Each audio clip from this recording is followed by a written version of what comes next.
O Anime Recaps Tagalog, mapapawaw ka sa sarap.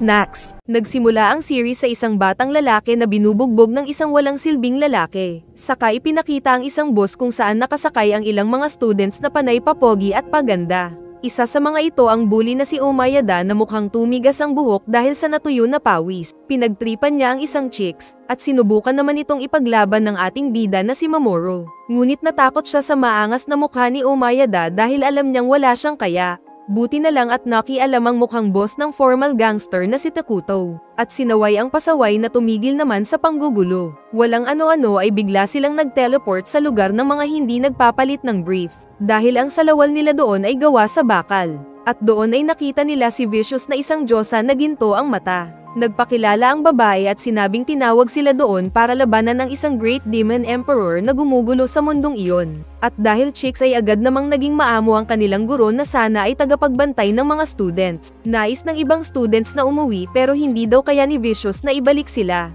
At tanging kapag natalo nila ang Demon Emperor saka lang sila makakabalik. Nagmakaawa pa ang artistang diyosa para lang makumbinsi ang mga estudyante sa nais niyang ipagawa. Dahil hindi naniniwala ang mga estudyante ay nag-demonstrate si Vicious sa pamamagitan ng pagpapakain sa isang extra sa isang malaking asong demonyo na 3 ang mata. Saka din niya pinatay ang aso sa pamamagitan ng magic, at naniwala ang mga estudyante na nasa ibang mundo talaga sila. Isa-isang pinapanta ang mga mag-aaral para hawakan ang mahiwagang betlog na panukat ng kanilang ranggo at kakayahan. At ang pinakaunang S-rank ay si Takuto, ikalawa si Ayaka, at ikatlo si Hajiri. At ng oras ng susukatan ng kapangyarihan ni Tuka ay naging kulay purple ang mahiwagang bilog. Kaya nadismaya si Vicious na agad tinawag ang susunod na estudyante. Kaya napagtanto na agad ng ating bida na isa lang siyang background character. Tulad mo kapag kasama mo ang tropa pero hindi ikaw ang pinakagwapo kaya waterboy ka lang. Tapos wala ka pa kasing pera. Kawawang buhay.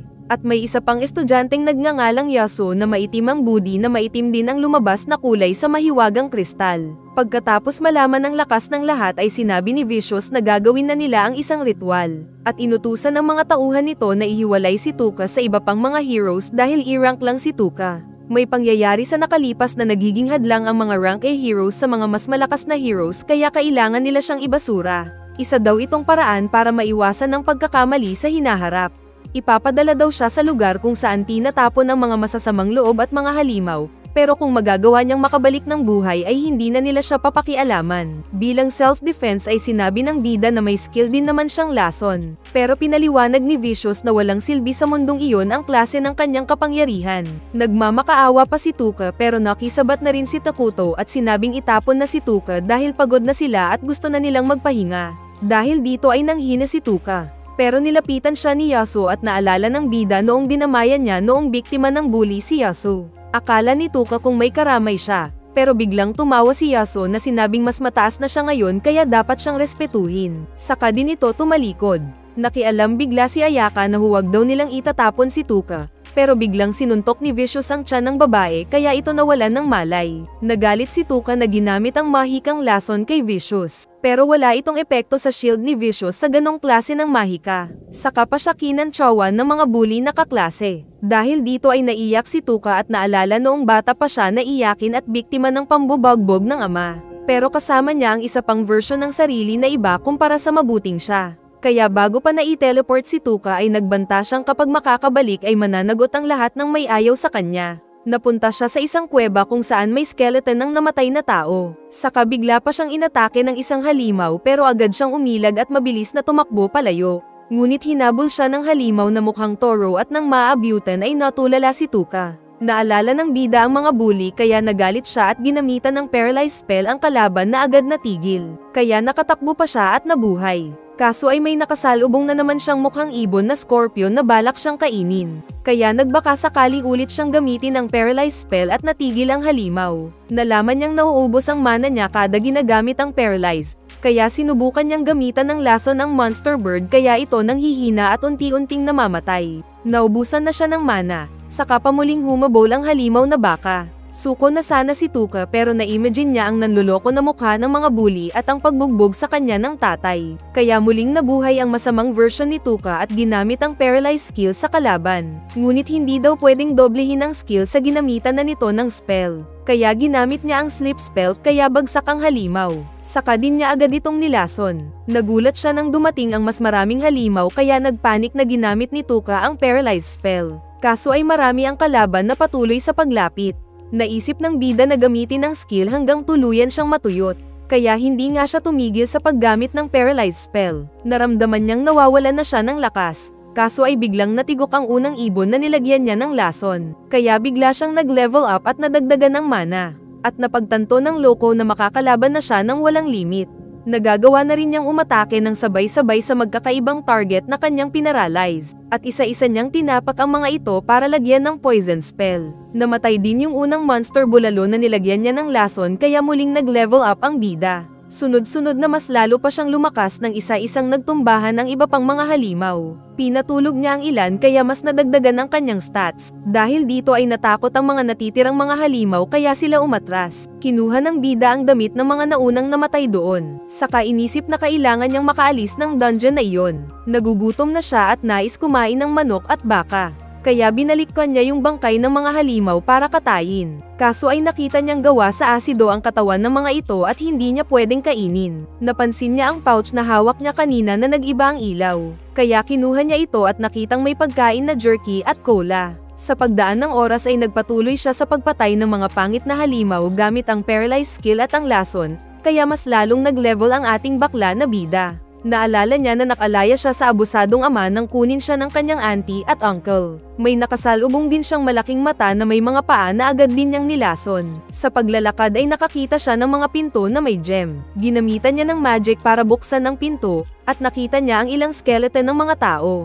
May kinuha siyang kayamanan ng mga ito saka muling nagpatuloy sa pagpasok sa isa pang kwarto. Doon ay nakita naman niya ang isang bangkay na may dalang sulat. Dati daw itong sage at pinakamalakas na dark hero. Kaso dahil wala nang gamit sa kanya si Vicious ay pinatapon din siya doon hanggang walang magawa at matigok. Dahil dito ay naisip ni Tuka na mas demonyo pa si Vicious kaysa sa tinawag niyang Great Demon Lord.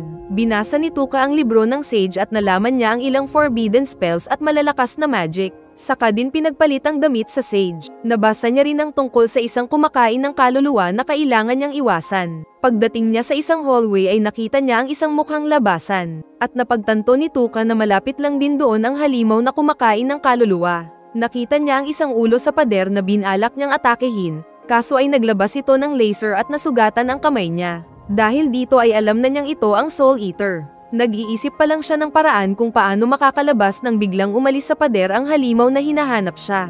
Iniluwa ng Soul Eater ang pangpepe nitong dila at naglabas ng mga zombie mula sa mga kinain nitong kaluluwa. Dahil sa nakita ay natakot si Tuka at sinabing hindi daw niya kayang saktan ang mga kapwa-tao kahit napatay na sila. Paiyak-iyak pa siya na tinatakpan ng isang kamay ang mukha. Dahil dito ay mas nasiyahan ng abusadong malaking mukha na patawa-tawa pa. Ramdam ng bida na nasa climax ng kasiyahan ng halimaw na feeling napakahina ni Tuka kaya madali lang niya itong mapaglalaroan. Lalo na dahil parang bakla ang bida na pasigaw-sigaw sabay iyak. Ngunit biglang ginamitan ni Tuka ng paralyzed spell ang malaking ulo kaya gulat na gulat ang Soul Eater. Nag-artista lang pala si Tuka na kunwari mabait at concerned sa kapwa-tao. Ngunit ang totoo ay kanina pa pala niya tinataas ang kamay dahil naghintay lang siya ng pagkakataon para maatake ang kalaban nang hindi nakadepensa. Saka din niya ginamitan ng lason ang Soul Eater kaya mas lalo itong nanghina. Saka din niya ginamitan ng pampatulog ang lahat ng nakalaban. Dahil dito ay nakalaya ang mga kaluluwa ng mga pinatay na tao ng Soul Eater. Nagpasalamat ang mga ito dahil sa pagtatagumpay ni Tuka at dahil nakalaya din sila. Saka sinabi pa ng Sage na talunin ng bida si Vicious. Agad na kinuha ni Tuka ang susi na kristal na third eye ng Soul Eater at ginamit ito para buksan ang pinto at lumabas. Samantala sa kinaroroonan ng iba pang mga heroes ay nakikipaglaban din sila sa mga halimaw gamit ang kani-kanilang mga kapangyarihan. At madali lang nilang pinapatay ang mga kalaban. Nilapitan ni Asagi si Kubato at sinabing dahil mahina siya, ay kailangan niyang makipag-team up sa grupo nila. Sabay hawak ng asset ni Kubato na pwede rin itong magamit ni Kubato para makasurvive sa bagong mundo na iyon lalo na at level D lang si Kubato. Tutulungan daw ni Asagi ang babae na lumakas kaya tinawag ang mga kasama na dala-dala ang isang nakatali na halimaw. Nakita ni Kubato na natatakot ang halimaw pero hinayaan na lang niya itong mamatay sa kanyang espada. Saka daw siya napaluhod at naluha dahil naalala nito ang isang kawawang pusa sa kalye na tinulungan ni Tuka. Nagising naman si Ayaka at naalala na sinuntok siya sa tiyan ni Vicious kaya nawalan siya ng malay.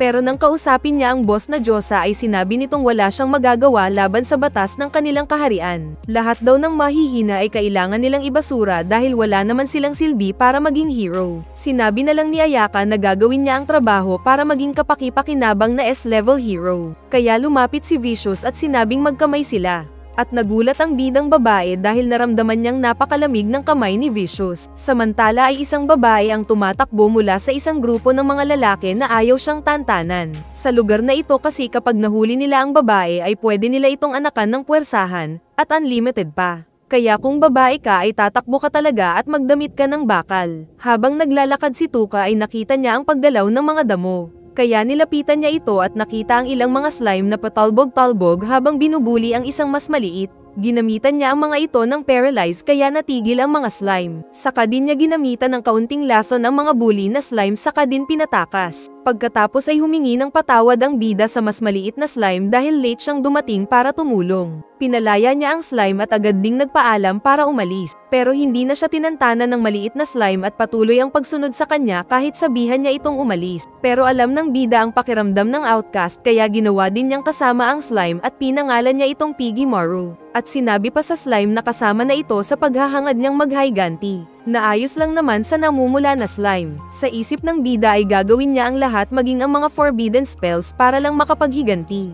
Ipinakita na patuloy pa rin ang paghabol ng mga manyok sa tumatakas na babae. Kaya napilitan ng babae na huminto para mam-perform ng ritual gamit ang espada. Akala ng mga humahabol kung mahuhuli na nila ang babae. Pero biglang si Tuka ang nasa harap nila na nagtataka kung bakit siya nilapitan ng mga mukhang bully. Sinabi ng mga siga na patayin na nila si Tuka at magpatuloy sa paghahanap ng babae na gagawing laruan. Natatakot naman ang bida na sekretong umatras para tumakas. Ngunit muli siyang pinagbalingan ng mga siga at sinabing papatayin muna siya bilang trip lang. Tinaas ni Tuka ang kamay at nagmamakaawa na sinabing ayaw pang mamatay. Dahil halang ang kaluluwa ay binalak siyang katayin ng isa, kaya ginamitan niya ito ng paralyze. Nagulat naman ang iba pang mga siga sa ginawa ni Tuka. Pero dahil nalaman ng bida na masama ang nilalaman ng puso nila ay ginamitan na niya ang mga ito ng lason. Kaya tigok ang mga walang silbing tao. Samantala ay nararamdaman ng babae na may papalapit sa kanya at hindi na niya maramdaman ang mga siga. Mabilis niyang inispada ang nasa likod pero si Piggy Maru ang naroon na umilag. Saka din siya pinaralyze ni Tuka gamit ang spell. Sinabi ni Tuka na ramdam niyang nakahanda ang babae na kaya siyang patayin. Ngunit nagtanong ang babae kung nasaan ang mga humahabol na 4 na lalaki. Kaya sinabi ng bida na tigok na ang mga ito. Ayaw sanang maniwala ng babae ngunit wala din itong magawa. Ipinakita ni Tuka ang sulat na kinuha niya mula sa dungeon at nagtanong kung anong nakasulat doon. Kaso ay hindi alam ng babae na basahin ang ancient language na iyon. Pero sinabi nitong magpunta ang bida sa Golden Demon Zone. Kaya nagpasalamat na lang si Tuka sa babae at sinabing aalis na siya. At huwag mag-alala ang babae dahil kusang mawawala ang epekto ng paralyze ilang segundo lang. Saka umalis na ang bida kasama ang alagang slime, pero sinabi pa rin sa alaga na bantayan ang likod niya. Nang malaya siyang pinapasok ng gwardiya sa isang bayan ay agad siyang nagpunta ng transient house. At doon ay nakausap niya ang isang lalaking nakasimangot. Nagpakita ng pera ang bida at biglang naging mabait ang clerk sa kanya. Kaya naisip ng bida na uto-uto ang kausap. Mga isa pang uri ng sakit sa Pilipinas. Nakakain ng masarap si Tuka at nakarinig pa ng balita sa mga nag-uusap na nagiinumang malakas ang boses. Sa kwarto ay nalaman ni Tuka na mapapalakas si Piggy Maru kung makakakuha siya ng isang klase ng strengthening agent na mula sa isang uri ng buto. Kaya nakilahok siya sa grupo ng mga adventurers na nais pasukin ng isang skeleton dungeon dahil sa paglabas ng bagong level. Sinabi ng boss na sino mang makakuha ng item na Cup of the Dragon's Eye, ay babayaran nila ng 300 gold coins. At bibilihin din nila ang lahat ng gamit na makukuha ng mga adventurers sa bagong level. Sa pila ay sinabi ng isang makulit at maingay na monk na kahit nakahod ang isang babae ay kilala niya ito. Maganda daw ang babae at inaya niya itong makadate minsan pero hindi siya pinakitaan ng maganda ng babae. Ito daw ang dating leader ng Holy Knight na si Ceres na isang magandang elf. Pasilip-silip pa ang monghe sa dibdib ng babae na kulang na lang ay dakmalin ito. Ngunit sinabi ng babae na hindi niya kilala ang kaharap at ang pangalan niya ay Mist. Kaya hinamon ng monk ang babae na tanggalin ang hood, dahil kung makikita nilang kung ito ay isang elf, siya talaga ang dating leader ng Holy Knight. Tinanggal ng lalaki ang takip sa mukha ng babae at confident pa ito, kaso ay natamba siya sa hiya nang makitang ibang babae pala ang kausap.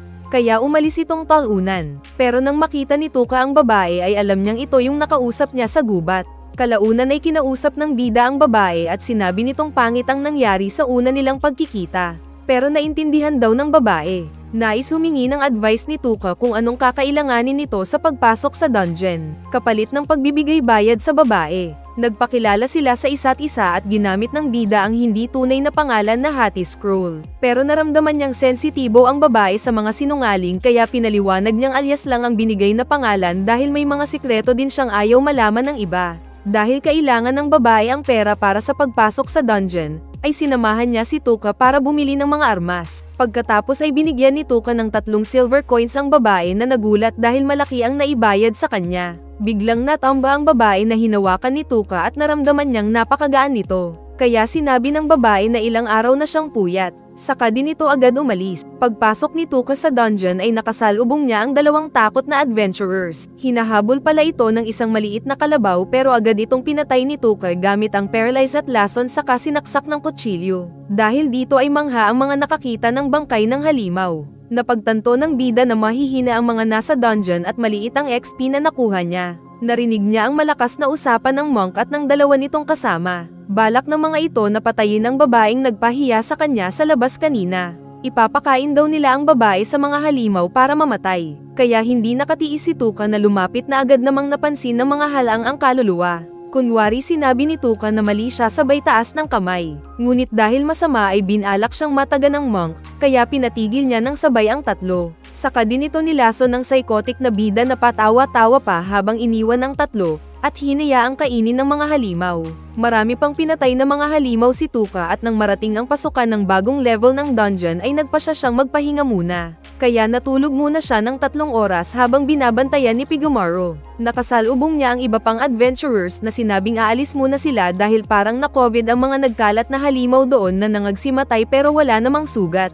Alam ng bida na siya ang dahilan ng pagkamatay ng maraming halimaw, kaya tumanggi siya sa pag-aya ng ibang adventurers na umalis muna sila. Binuksan ng bida ang boss room at doon ay nakita niya ang Cup of the Dragon's Eye. Pero nakita niya rin ang isang estatwang dragon na nagbabantay sa kopa. At dahil alam niyang mabubuhay ito ay biglaan niya itong ginamitan ng paralyze at poison spell. Kaya parang tanga lang ang dragon na estatwa na nga ay na-paralyze pa ulit. Saka natanggal ang ulo at nagkadurog-durog. Kinuha ng bida ang mahalagang kopa ngunit agad siyang sinabihan ng slime na may tao. At paglingon niya ay nakita niya si Mist na nakasunod lang pala sa kanya. Sinabi ng babae na sayang dahil pangalawa siya. Pero nagulat ito nang biglang ibigay ng bida ang baso sa babae na inakalang kapalit ang puri nito. Pero sinabi ni Tuka na hindi iyon ang pakay niya sabay bukas ng isa pang lagusan pababa. Yung demonyo daw sa sulok ang pakay ng bida dahil may nais siyang kunin dito. Dahil ayaw ni Mist na tanggapin ang kopa ng walang kapalit ay sinabi nito kay Tuka na maging bodyguard. At dahil ramdam ng bida na tunay sa salita ang babae ay hinayaan niyang samahan siya ng babae bilang isang bodyguard. Walang hirap na pinagtataga ni Mist ang isang halimaw na 3 ang mata gamit ang espada at tigok ito agad. Pagdating nila sa isang parte ng dungeon ay may naramdaman daw na halimaw si Mist. Kaya nagpakita si Pigomaro at pinakilala ito ni Tuka.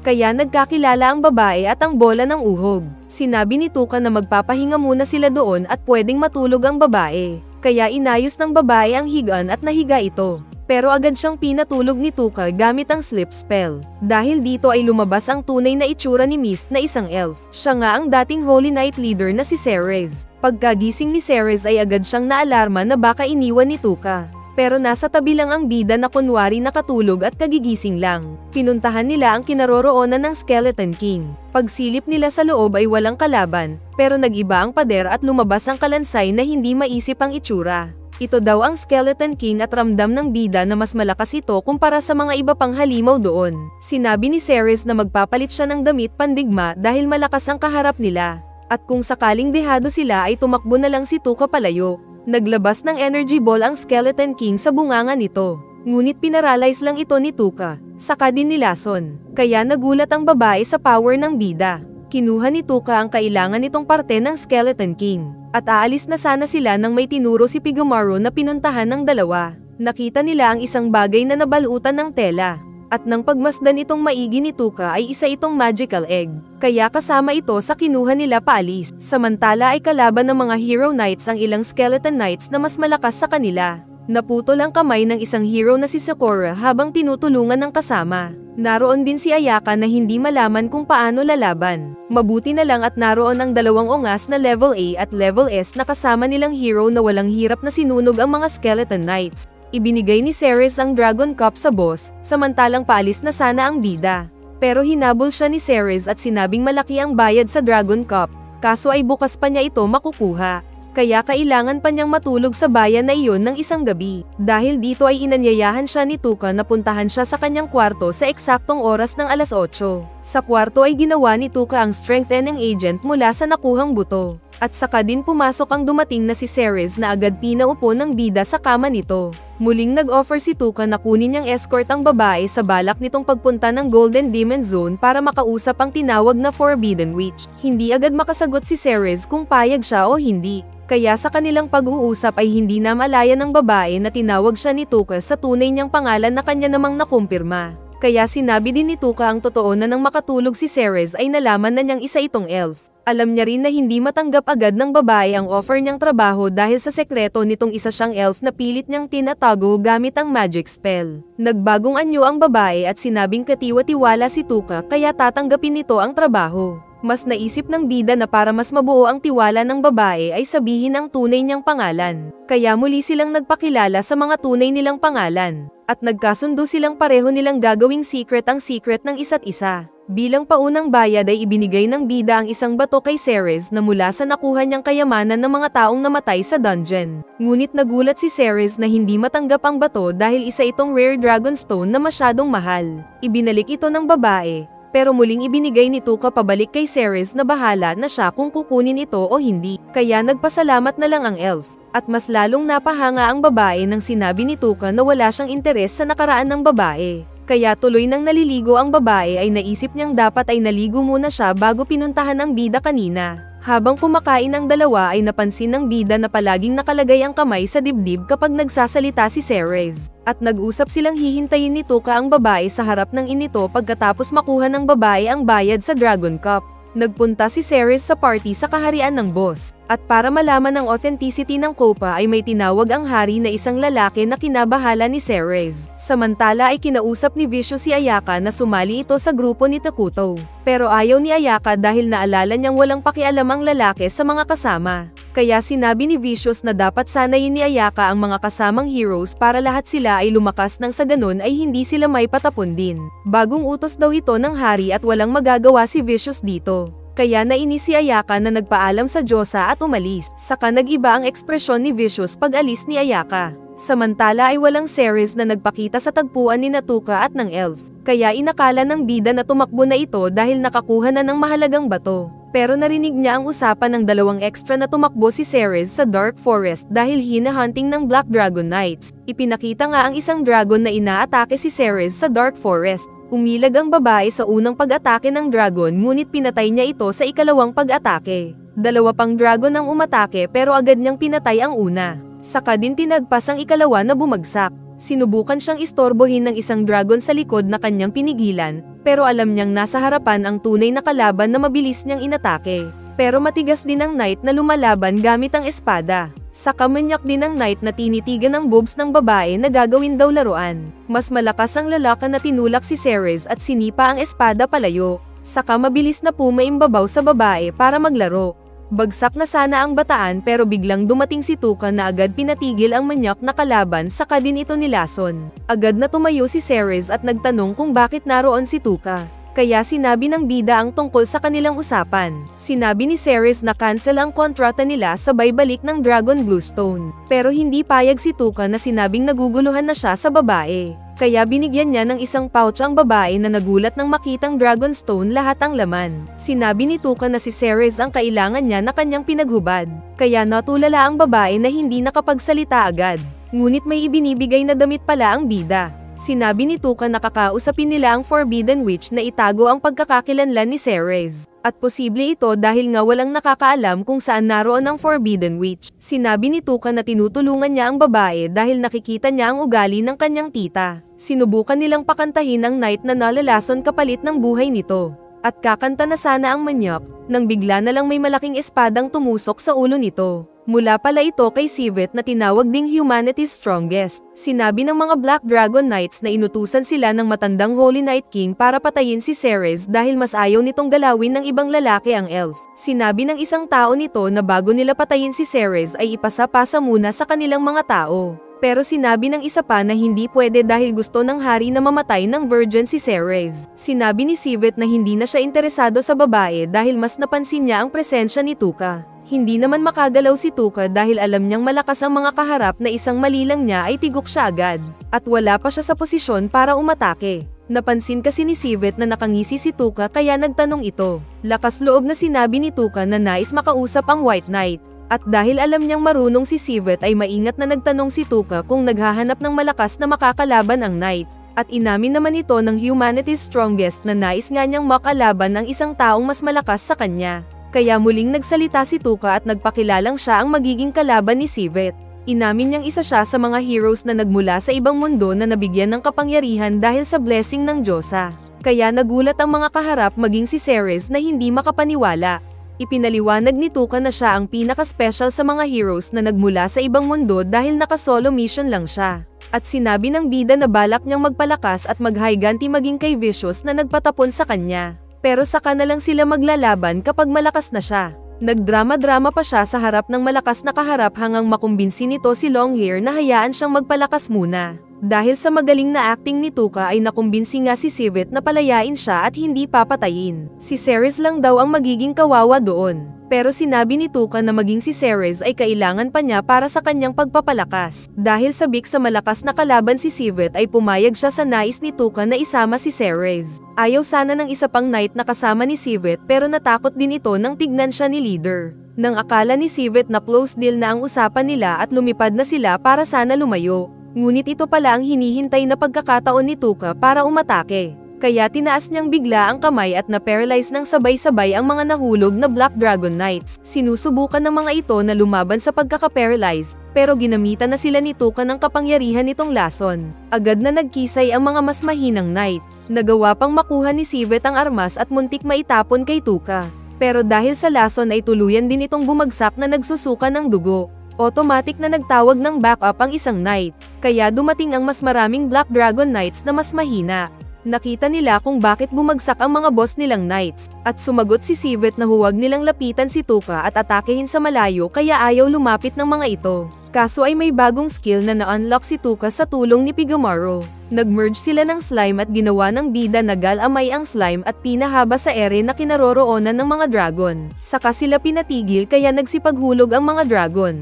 Dahil matagal mamatay ay pinatulog ni Tuka ang mga boss knights at sa paraang ito ay nag-level up ang stats niya. Nagkaroon siya ng bagong skill na Berserk. Kaya ito ang ginamit niya para mas mapadali ang pagpatay sa mga kalaban na abusadong knights. Tinago niya rin ang slime at kasunod na nangagsipag-hulog ang mga kalaban mula sa ere. Dahil sa pagkamatay ng mga dragon at mga malalakas na knights ay mas lalong lumakas ang bida. Nakita niyang buhay pa rin si Sivet kaya napahanga siya sa lakas nito. Ngunit ilang saglit lang ay tuluyan ng iginupo ng lason ang kawawang knight. Kalaunan pa ay nagpasalamat si Ceres sa bida dahil sa pagiging mabait nito sa kanya. Nabanggit ni Ceres ang isang hero killer na kasama ng Dragon Knights, pero sinabi ni Tuka na napatay na rin niya ito kagad.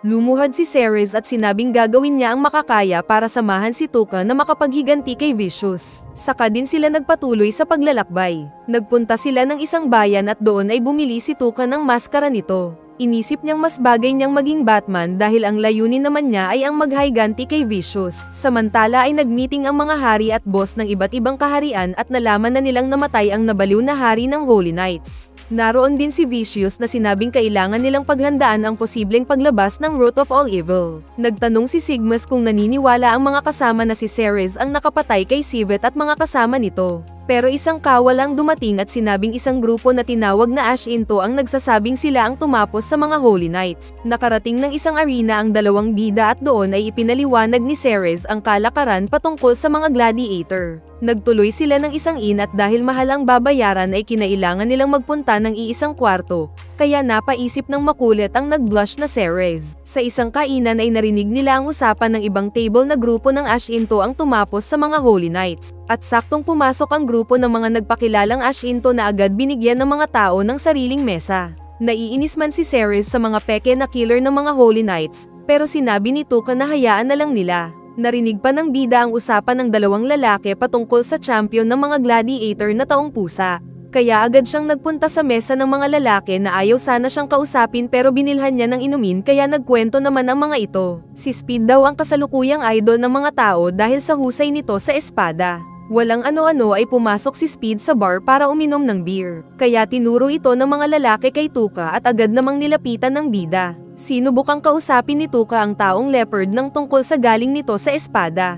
Pero alam ni Speed na may ibang gusto si Tuka kaya diretsahan itong nagtanong. At sinabi ng bida na gusto niyang malaman ang lokasyon ng Forbidden Witch. Kaso ay sinabi ng pusa na hindi niya alam. Kalaunan ay sinabi ni Ceres na nagsisinungaling si Speed na hindi niya alam kung nasaan ang witch. Pagdating sa kwarto ay naalala ni Tuka na hindi niya dinalhan ng pagkain si Pigomaro. Kaya naglabas siya ng biscuit mula sa pouch at ibinigay sa slime. Binigyan din niya ng pagkain si Ceres na sarap sa biscuit. Nakita ni Tuka ang pag-ihip ng hangin sa mukha ni Ceres at nasabi sa sarili na maganda ito. Sa kabilang banda ay may batang binisita si Speed at sinabing mabibili na nito ang kalayaan ng bata. Sa kwarto ay nakita ni Tuka ang fighting gear ni Ceres at ang pagsasanay nito gamit ang espada. Sinabi ng lalaki na nais niyang matuto rin ng pisikal na laban at gustong magpaturo sa babae. Pumayag naman ang babae na sinabing atakehin siya ng lalaki sabay open arms, kaya sumuntok naman si Tuka. Kaso ay agad lang itong iniwasan ni Ceres sabay lock sa lalaki patalikod. Natigil lang ito nang maramdaman ang pawis ng lalaki na tumulo sa kanyang papaya. Kalaunan ay hawak ni Ceres ang damit ni Tuka para labahan. Pero hindi niya napigilan na amuyin ang damit ng lalaki. Nakita niyang walang nakakita kaya uulitin pa sana niya. Pero biglang nasa likod na niya si Tuka na hinahanap daw ang damit.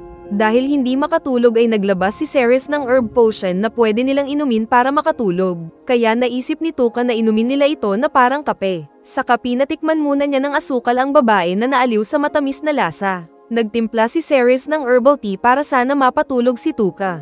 Ngunit nagkamali siya ng timpla at kabaliktaran ang naramdaman ng bida. Para siyang naka-Viagra kaya nang tinitignan niya si Ceres ay gusto niya sana. Pero hindi kasi siya Pinoy na marupok kaya sinabi niyang matulog na lang si Ceres. Nagtanong ang babae kung malakas ba si Tuka sa tukso. Kaya sinagot ng lalaki na malakas siya sa oras na iyon. Dahil mas malakas ang pakiramdam niyang nais makaganti kay Vicious at wala siyang oras sa makakaistorbo sa kanyang layunin. Dahil sa narinig ay lumuhad si Ceres at sinabing gagawin ang lahat para matulungan si Tuka. Kinabukasan ay nag-report si Ceres kay Tuka tungkol sa nalaman na lumalaban si Speed para mapalaya nito ang isang batang Dark Elf. At last fight na nito bukas bago pa makalaya. Kaso ay alam nilang hindi papayag ang Duke na may-ari kay Speed na makakalaya ang gladiator nito. At kalimitang namamatay ang mga gladiator sa araw na aalis na sana sila. Kaya isang magtatakip silim ay nilapitan ng dalawang bida ang taong leopard at kinausap. Sinabi nilang walang balak ang Duke na palayain si Speed. Ngunit hindi naniniwala ang taong leopard na nakahawak pa sa espada nito. Sinabi ng dalawa na nais nilang tumulong at mas maganda na kidnapin na lang nila ang batang elf saka sila tumakas. Pero alam ni Speed na kapag ginawa nila ito ay magiging wanted sila ng buong buhay. Pero sumagot si Tuka na pwede silang magtago sa tulong ng Forbidden Witch. Ipinaliwanag ng bida na tutulungan nila si Speed kapalit ng pagsasabi nito sa lokasyon ng Forbidden Witch na nasa Demon Zone. Sinabi ni Speed na mahina si Tuka pero inamin ng bida na siya ang pumatay sa Skeleton King at sa mga Holy Knights. Saka din ito ginamitan ng paralyzed spell si Speed na hindi nakagalaw. Dagdag pa na ipinakita ni Ceres ang tunay nitong anyo bilang elf na kinagulat ni Speed. Pinalaya ni Tuka si Speed sa paralyzed spell. pero ayaw pa rin ng taong pusa ang offer ng mga bida.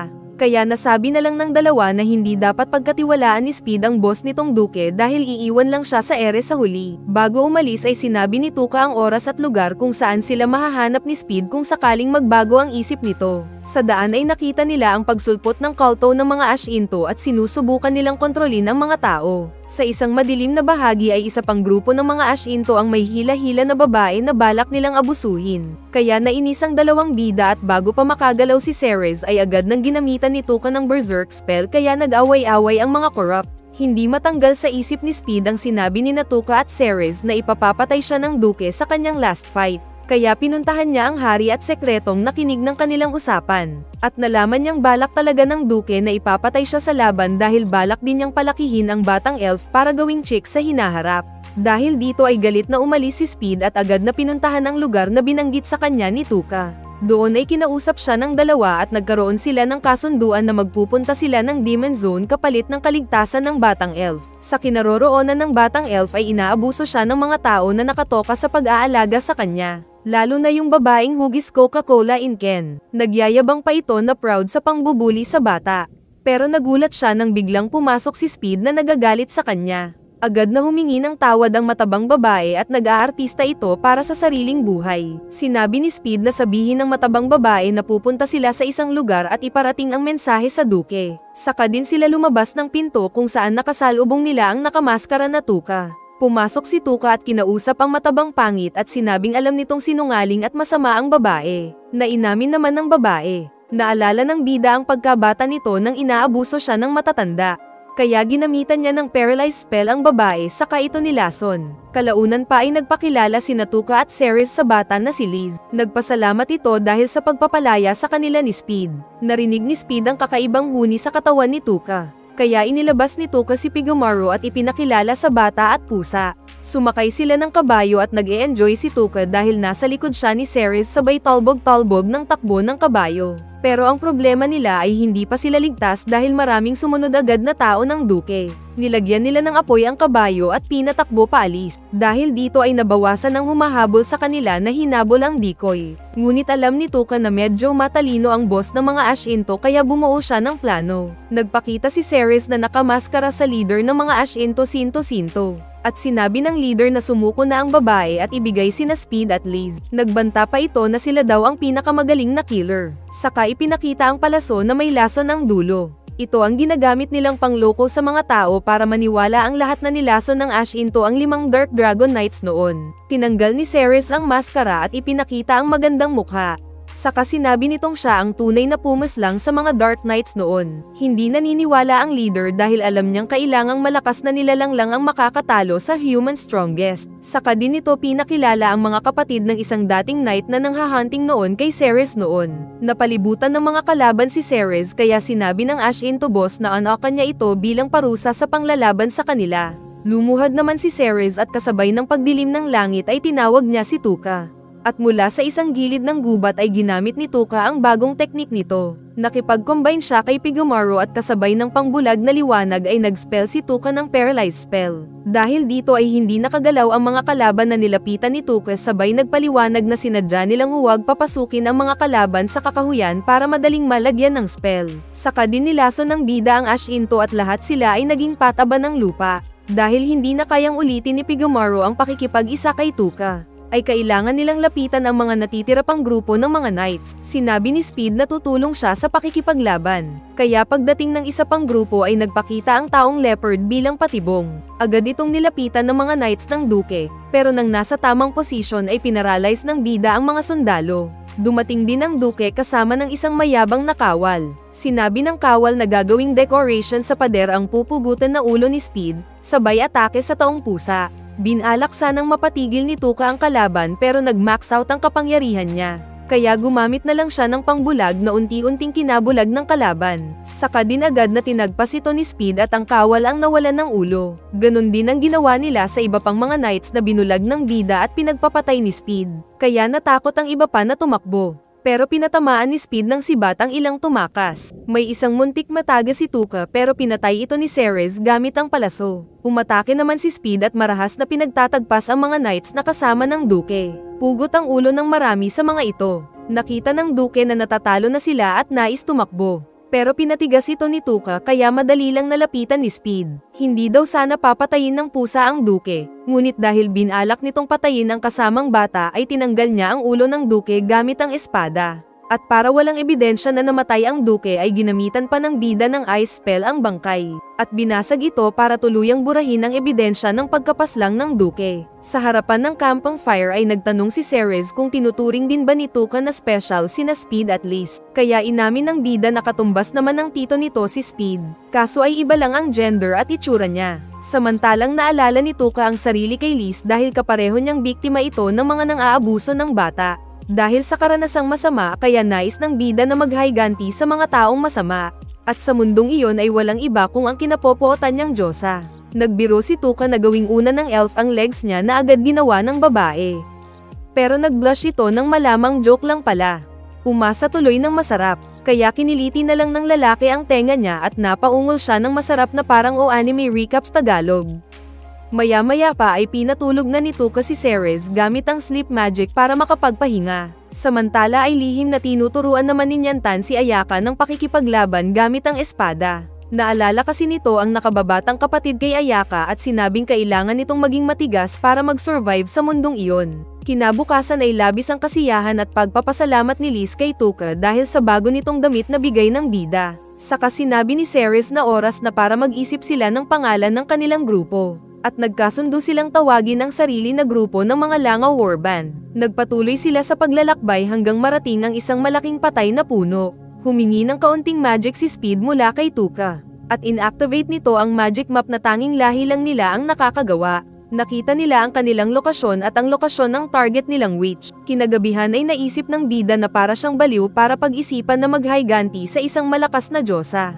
Ngunit ganun pa man ay gagawin niya ang lahat para lumakas. Kaya papatayin niya maging ang mga halimaw sa Land of the Monsters para lang magka-experience at lumakas. Sa kabilang banda ay tinipon naman ni Vicious ang mga tinuturing nilang heroes kasama na rin ang lahat ng Class S at dito ay nakita ni Ayaka na malalakas ang lahat ng naroon. Nang tahimik na ang lahat ay sinabi ni Vicious na paparating ang hukbo ng mga demonyo na kailangan nilang labanan. Kaya ipapadala sa labanan ang mga heroes na naroon. Sa patuloy na paglalakbay ng mga bida ay kumpleto sila sa gamit at pagkain. Saka dinala ni Liz ang maraming gamit para hindi madaling mapagod ang mga warriors na kasama. Sa paraang iyon ay mas malaki ang survival chance nila. Nang maramdaman nila ang pagdating ng isang kalaban ay agad na nagposisyon ang mga bida. Inatake ng kalaban si Speed kaya nabigyan ng pagkakataon si Tuka na ma-paralyze at malason ang pangit na naglalakad na pusit.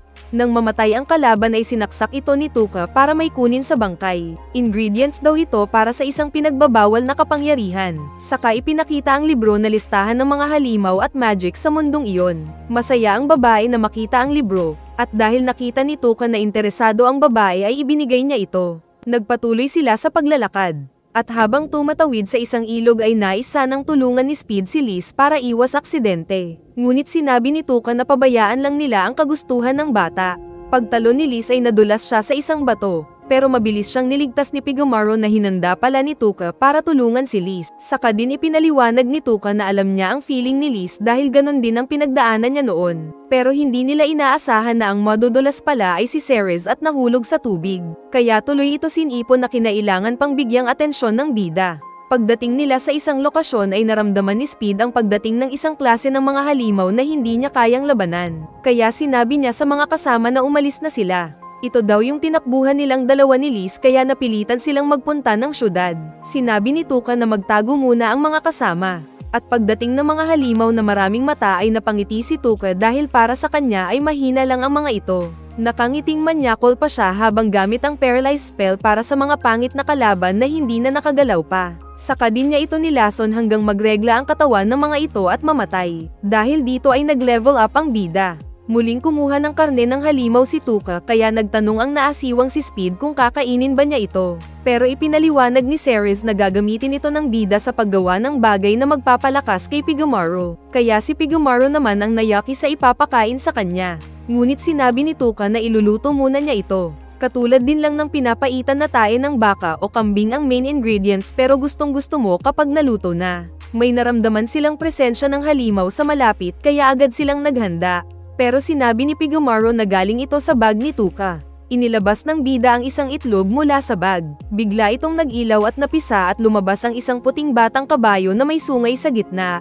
Alanganin ng iba pero sinabi ni Tuka na wala siyang maramdaman na killer intent sa kabayo. Saka may nahawakan siyang bukol sa likod ng kabayo. Sinabi ni Ceres na isa itong panghigop ng enerhiya at mahika. Kaya pinakain ni Tuka ng 1,000 lakas ang kabayo. At dahil dito ay bigla itong nagbago ng anyo sa pagiging itim na maskuladong kabayo. Naintindihan ni Tuka na gusto pa ng kabayo ng mas maraming mana. Kaya mas pinakain pa ito ni Tuka ng 10,000 mana. Kaya muling nagbago ang itsura ng kabayo na naging mas malaki at nagkaroon ng sungay. Sinabi ni Liz na bigyan nila ng pangalan ng kabayo na bagong miyembro ng kanilang grupo. Naalala ni Tuka ang pangalan ng kabayo ni Odin na Slay at ito ang ipinangalan sa kabayo. Dahil nagustuhan ng kabayo ang pangalan ay dinilaan niya ang tambukol ni Ceres na napatawa sa kiliti. Samantala sa grupo ng mga heroes na pinadala din ni Vicious sa Land of the Monsters ay nasabi ni Takuto kay Yasuo na minamaliit sila ng mga top fighters doon. Kaya ipaparamdam niya sa mga ito kung gaano siya kalakas. Kalaunan ay umatake ang mga pangit na maraming mata sa grupo ng mga heroes. Kaya pina-attract ng mga mas malakas na heroes ang ibang mga kasama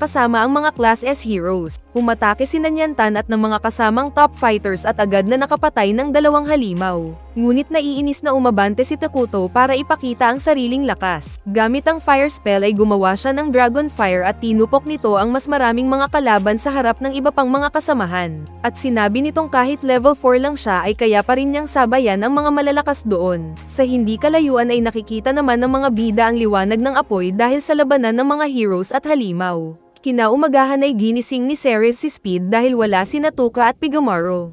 Kaya agad silang lumabas para hanapin kung nasaan ang dalawa. At nagulat sila dahil nasa labas lang si Tuka na minamasdan ang bangkay ng pinatay nitong isang klase ng malakas na halimaw. Hindi makapaniwala si Speed dahil nagawa ng bida na mapatay mag-isa ang isang napakadelikadong halimaw doon. Habang naglalakad sila ay nagtanong si Tuka kay Liz kung ayos lang ba ito. Kaya sinabi ng bata na ayos lang siya basta kasama nila si Tuka. Sinabi kasi ni Ceres sa bata na makakarating sila sa kahit saan nila gusto basta naroon si Tuka. Sa isip ni Tuka ay masyadong kampante ang dalawa sa kakayahan ng bida. Pero wala siyang balak na sirain ang pananampalataya ng mga kasama sa kanya. Nang nasa baka na sila ng isang kuweba ay nagpasalamat si Speed dahil sa tulong ni Tuka at Ceres. Kasama na rin sina Pigomaro at Slay. Biglang napanganga si Tuka nang makita ang isang malaking halimaw sa itaas ni Speed.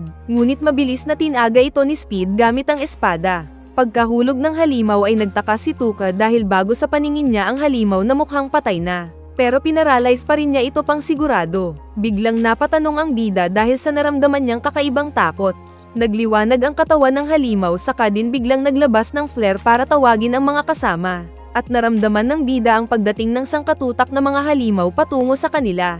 At nababahala siya dahil sa sobrang dami ng mga ito na hindi niya kayang pagsabayin na kalabanin. Tumayo si Speed sa harapan ng grupo at sinabing magpapahabol siya sa mga paparating na kalaban at gamitin ng mga kasama ang pagkakataon para tumakas. Ngunit sinabi agad ni Tuka na maliit na porsyento lang ang success rate ng taong pusa. Kaya sinabi ni Tuka na siya, kasama sina Slay at Pigomaro ang magpapahabol sa mga halimaw. Inutusan niya ang 3 babae na magtago at puntahan ang dapat nilang puntahan na Forbidden Witch. Lumuhad si Ceres at sinabing gagawin ang utos ni Tuka pero kailangan pa ring makaligtas ng lalaki. Nang matapos makapagpaalam ang bawat isa ay umalis na agad si Tuka para paghandaan ang pagdating ng mga kalaban. Sa kinaroroonan ng mga heroes ay kasama silang nadamay sa stampede ng mga halimaw. Kaya nagpanik ang mga mahihina na ang gusto lang ay tumakas para sa kani-kanilang mga buhay. Isang halimaw ang nilapitan ng isang babae na balak kainin. Pero iniligtas siya ni Kubato na concern para sa kasama. Kaso ay makasarili ang niligtas niya kaya siya naman ang naipit at nalagay ang sarili sa panganib.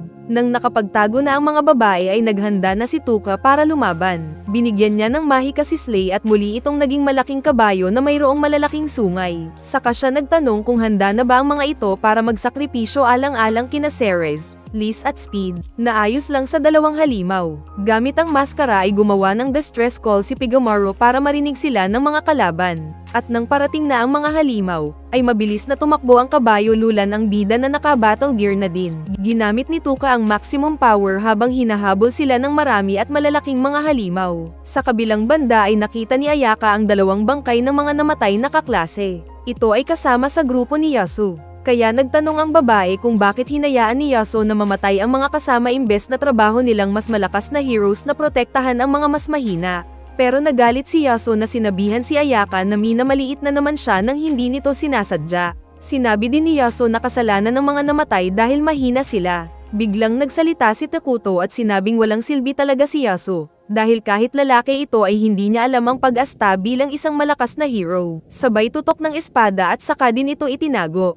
Dahil sa narinig ay nagalit si Yasuo sabay labas ng aura at sinabing si Takuto ang hindi natuto. Sinabi niyang hindi lang ang pagiging class S level ang basehan ng tunay na malakas. Dahil isang ebidensya na class S nga si Ayaka pero hindi pa rin naman niya nailalabas ang tunay na kapangyarihan at lakas. Saka din ito umalis. Kaya pinagsabihan din ni Takuto na kailangan ding mag-level up ang babae. Mas nag-alala si Ayaka nang marinig ang grupo ni Asagi na hindi nila makita si Kuboto. Sa kuwebang kinaroroonan ng mga babae ay sinabi ni Speed na kailangan ni Tuka ng tulong niya. Alam na niya ang terrain na iyon at siya lang ang pwedeng makatulong kay Tuka sa pagkakataong iyon dahil matalas ang kanyang pakiramdam at kaya niyang makakita kahit madilim. Sinabi ni Ceres na alam niyang mula sa puso ang nais pagtulong ni Speed kay Tuka. Kaya bilang vice commander ng grupo nila ay hinayaan niya ang taong leopard na puntahan si Tuka. Nangako din siyang poprotektahan si Liz kahit pakapalit ang sariling buhay. Kaya umalis nga si Speed para hanapin si Tuka.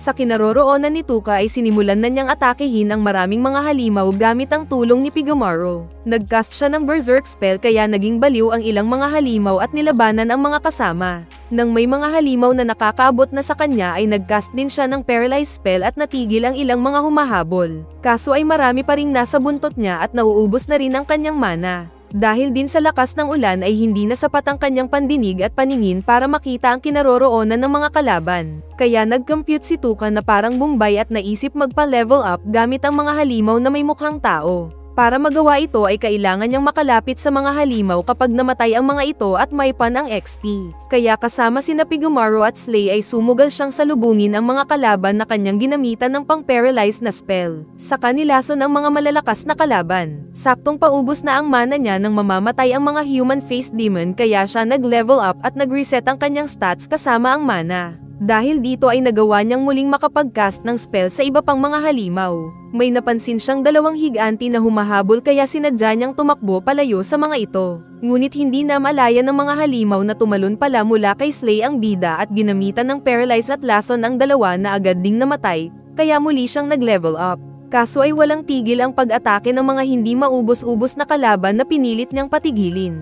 Kasunod pang ilang dambuhalang halimaw ang nakabanggaan ng kabayo niya, kaya sila nasadsad sa lupa at napalibutan ng mga pangit. Pero dahil bida ay patuloy lang ang pagcast ng spell ni Tuka at patuloy din ang pag-level up niya sa ilalim ng ulan, habang iniisip sina Liz at Ceres. Samantala ay buhay pa rin si Kuboto at iniisip nitong nais lang naman magligtas ng mga kasama. Saktong nakita siya ni Speed na nagtaka kung bakit may tao sa gubat na puno ng halimaw. At sa tingin niya ay tulad lang ito ni Liz. Lalapitan sana niya si Kuboto nang biglang mag-cast ng skill spell si Atsuki sabay atake ng espada nito. Hinahanap pala nito si Kuboto at pinagkamalang halimaw si Speed kaya umatake. Pero dahil sa pag-cast ng skill spell ni Atsuki ay hindi makapagsalita si Speed para magpaliwanag. Kaya umilag-ilag na lang ang ginawa nito. Tutusukan na sana ni Atsuki ang ulo ng leopard nang awatin siya ni Hajiri na sinabing hindi halimaw si Speed tulad ng nakalaban nila dati. Sinabi nitong leopardo si Speed at katulad din siya ng mga tao doon na pwedeng makausap. Humingi ng paumanhin si Hajiri dahil sa mabilisan na pag-atake ni Atsuki kay Speed. At ganun din si Atsuki na feeling ay nagkamali dahil sa ginawa. Sinabi ni Hajiri ang narinig na balita tungkol sa isang gladiator na leopardo na bigla na lang naglaho. At naisip na ito ang kaharap nila ngayon. Napansin naman ni Speed na kahit malumanay ang pagsasalita ni Hajiri pero hindi pa rin ito tinatanggal ang defense stance. Kaya naunang tinago ni Speed ang espada. Saka nang makapagsalita na ang pusa ay sinabi nitong hinahanap ang kasama. At dahil dito ay naisip ni Hajiri na malakas siguro ang kasama ni Speed na kayang labanan ng isang human-faced demon. Nag-usap pa sila saglit pero agad ding nagpaalam si Speed para hanapin si Tuka pero mas naging interesado si Hajiri sa kanya. Sa kinaroroonan ni Tuka ay patuloy lang siya sa cycle ng pakikipaglaban na ginagawa at maraming napatay. May umataking behemoth sa likod na mabilis niyang pinatulog at nilason kaya bagsak din. Pero sa mga oras na iyon ay pagod na silang tatlo kina Pigomaro at Slay. Kaya sinabi ng bida na kapag naghiwalay na sila at siya na ang bahala. Inilabas ng bida ang status reader at nalaman niyang naging level 2017 na siya. Pero nanghihina at napagod na rin siya. Alam niyang may isa pang natitira na kalaban at pakiramdam niyang human-faced demon ito. Alam ng bida na pinag-aralan ng kalaban ng estilo niya kaya dehado siya dito. Kaya pagtakbo ng kalaban ay sinabayan niya ito sakay sa likod ni Slay. Ngunit nagtatago ang halimaw sa mga kakahuyan kaya hindi niya matarget. At nagpakawala pa ito ng bolang apoy na nagpaulan ng mga laser missiles. Dahil dito ay nataman si Tuka at kasunod din agad ang paa ni Slay, kaya sila natamba sa lupa. Lumapit ang halimaw para tapusin na sana sila. Muli itong nagpalabas ng isang energy ball na gumawa ng mga laser missiles at sinira ang paligid. Saka hinanap ng halimaw si Tuka at inaatake ang lahat ng gumalaw. Nagpanggap na tao si Pigomaro na ni-laser ng kalaban pero hindi namatay. Saka din ito napalingon sa nag-ingay na Slay. Pero hindi na nito naiwasan ng mag-cast ng paralyzing spell si Tuka mula sa itaas, kaya napatigil na lang ang halimaw. Saka din nilason ni Tuka ang pangit na kanya ring inapakan patamba. Sinadya ng bida na lansihin ang kalaban para magkaroon ng pagkakataon si Slay na itapon siya pataas. At nang makita niya ang buong katawan ng kalaban ay nagawa niya itong maparalyze gamit ang spell. Dahil natalo ni Tuka ang big boss na kalaban ay nagkaroon siya ng advanced skill pero hindi pa niya tinignan. Nanghihina na rin siya at hindi makatayo. Tapos may halimaw na binalak siyang kainin mula sa dilim, ngunit bigla itong hinati nang dumating sa oras na Speed. At dahil pagod na ang tatlo ay binuhat na lang sila ni Speed pabalik sa kanilang pinagtataguan na kuweba. Masaya naman sina Liz at Ceres sa pagbabalik ni Tuka, Speed, Pigomaro at Slay. Nang tulog na ang mga kasama ay hinayaan lang ni Ceres na matulog si Tuka sa kanyang mga legs. Isa daw ito sa pagsisilbi na kayang ibigay ni Ceres para sa lalaki. Nagtanungan sila ng edad at sinabi ng bida na 17 lang siya. Kaya nagulat si Ceres dahil mas bata pala ito sa kanya ng 2 taon. Akala din ni Tuka kung ilang daang taon na si Ceres pero napakabata pa nito para sa edad ng mga elf. Nang makatulog na si Tuka dahil sa pagod ay pinagmasdan siyang mabuti ni Ceres habang nag-iisip ng masarap. Pero inayos niya ang posisyon ni Tuka sa pagtulog. Tatayo sana siya para umalis nang bigla siyang matisod at mapahiga sa harap ni Tuka at muntik na silang mag-kiss. Nakita ng babae ang mukha ni Tuka nang malapitan, at dinampi niya ang lips sa lips ng lalaki. Pero agad din siyang nagpigil dahil hindi siya tulad ng manonood nating bayot hihihi. Nagising si Tuka dahil may naramdaman sa lips. At napansin niyang gising pa rin si Ceres kaya ginamitan niya ito ng pangpatulog. Pero alam niyang may ginawa ang babae sa labi niya kaya naisip niyang masyado siyang naging open kay Ceres. Kinabukasan habang naglalakad ay nag-aalangan si Ceres pero sinabi pa rin nito kay Tuka na isang araw ay may aaminin siya sa lalaki. Sinabi ni Tuka na ayos lang. Ngunit sa isip nito ay alam na niyang gusto siya ni Ceres. Pero sa ngayon ay magpapanggap muna siyang leader ni Ceres. Kalaunan pa ay nakarating sila sa teritoryo ng Forbidden Witch at nakakita sila ng isang seal sa isang puno. Pag-abante nila ay nakakita pa sila ng isang malaking bato na may seal na binalak silang pulutin. Kaya pinaralyze ito ng bida. At kalaunan pa ay nakarating sila sa isang bahay na may underground passage. Pagpasok nila ay nakita nila ang ilang mga stone golem na nagmimina sa isang tunnel. Nakarating sila sa isang pinto na mabubuksan lang gamit ang maraming mana ng mahika na nilagyan naman ng bida. At nabuksan nila ang pinto. Sa kabilang banda ay nakabalik naman na sina Atsuki, Hajiri at Kabato. Magyayakapan sana sina Kabato at Ayaka pero nakisawsaw naman si Asagi na kunwari masaya sa pagkakakita kay Kabato. Sa isip ni Kabato ay mananahimik lang muna siya pero nais niyang maging malakas para makatulong balang araw kay Ayaka. Nasabi naman ni Hajiri at Atsuki na tama lang ang desisyon nila na iligtas si Kabato. Lalo na at may nahuli silang ibang mga asasin na hinuha nilang nais patayin ang mga kamag-aral ni Ayaka. Kung sakaling masaktan si Ayaka ay alam na nila ang susunod na posibleng mangyayari. Samantala ay nagulat ang mga bida dahil may malawak na lugar sa ilalim ng lupa. Mayroon pang hangin at kalangitan. At nakita nila ang pakay nilang witch na may kakayahang basahin ang scroll ng Forbidden Magic. Nagpakilala ang witch na isa ring elf na negro bilang si Erika. Kaya napangiti ng ngiting manyak si Tuka habang iniisip na makakapaghiganti din siya kay Vicious. At natapos ang series. Mas exciting sana ito kung parang Rido the Healer ang paghihiganti niya hihihi.